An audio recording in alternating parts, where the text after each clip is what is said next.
উপমহাদেশের একমাত্র মহিলা নবাব নবাব ফয়জুন্নেছা চৌধুরী রানী। তিনি 1834 সালে হোমনাবাদ পরগনা, যা বর্তমান কুমিল্লা জেলার লাকসাম উপজেলার অন্তর্গত পশ্চিমগাঁয়ে সম্ভ্রান্ত মুসলিম পরিবারে জন্মগ্রহণ করেন। তার পিতার নাম জমিদার আহমেদ আলী চৌধুরী ও মায়ের নাম আরপাতুন্নেছা চৌধুরী রানী। ফয়জুন্নেছা ছাড়াও তার আরও 2 ভাই ও 2 বোন আছে। 2 ভাইয়ের নাম ইয়াকুব আলী চৌধুরী ও ইউসুফ আলী চৌধুরী। বোনদের নাম লতিফুন্নেছা চৌধুরী রানী ও আমিরুন্নেছা চৌধুরী রানী। ফয়জুন্নেছা মুঘল সম্রাটদের বংশধর। মুঘল সম্রাট শাহ আলমের শাসন আমলে শাহজাদা জাহানদারের পুত্র মির্জা আবরু খাঁ এই পরগনার জমিদার ছিলেন। বংশ পরম্পরায় মির্জা আরওয়ার খাঁ ষষ্ঠ বংশধর জমিদার আহমেদ আলী চৌধুরী। আহমেদ আলী চৌধুরীর কন্যা নবাব ফয়জুন্নেছা চৌধুরী রানী। ফয়জুন্নেছা তিনি তার বাবার প্রথম কন্যা সন্তান। সেই সময় জমিদারের বংশের সন্তান হিসাবে বেশ আরাম আয়েশের মধ্য দিয়ে তিনি বেড়ে ওঠেন।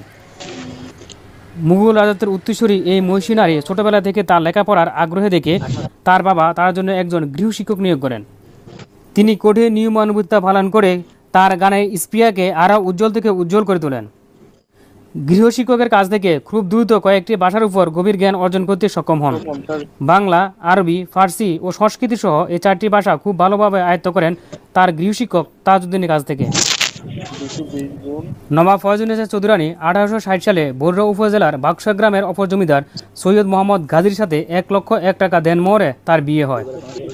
তাদের পরিবারে আসে 2টি কন্যা সন্তান, আরশাদুন্নেছা ও বদরুন্নেছা। তার দাম্পত্য জীবন তেমন একটা সুখের হয়নি। তিনি ছিলেন মোহাম্মদ গাজীর দ্বিতীয় স্ত্রী। কথিত আছে নবাব ফয়জুন্নেছা 1871 সালে বিয়ে 17 বছর পর জানতে পারেন তার স্বামীর আরেকটি স্ত্রী আছে।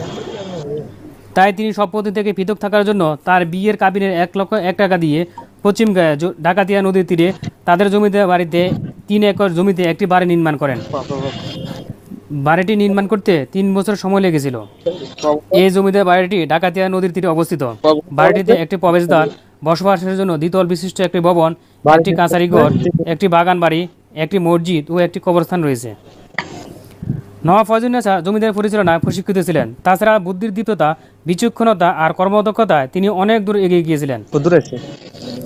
তাই 1873 সালে তার বাবা মারা যাবার পর তিনি পশ্চিমগাঁয়ে জমিদারি লাভ করেন এবং 1835 সালে তার মায়ের মৃত্যুর পর তিনি মাতুল সম্পত্তির অধিকারী হন। এই সময় তিনি সাহিত্য সাধনাও মনোনিবেশ করেন। বাংলা সাহিত্যে জনপ্রিয় নারী লেখিকা বেগম রোকেয়া জন্মের 7 বছর পূর্বে তার রূপজালাল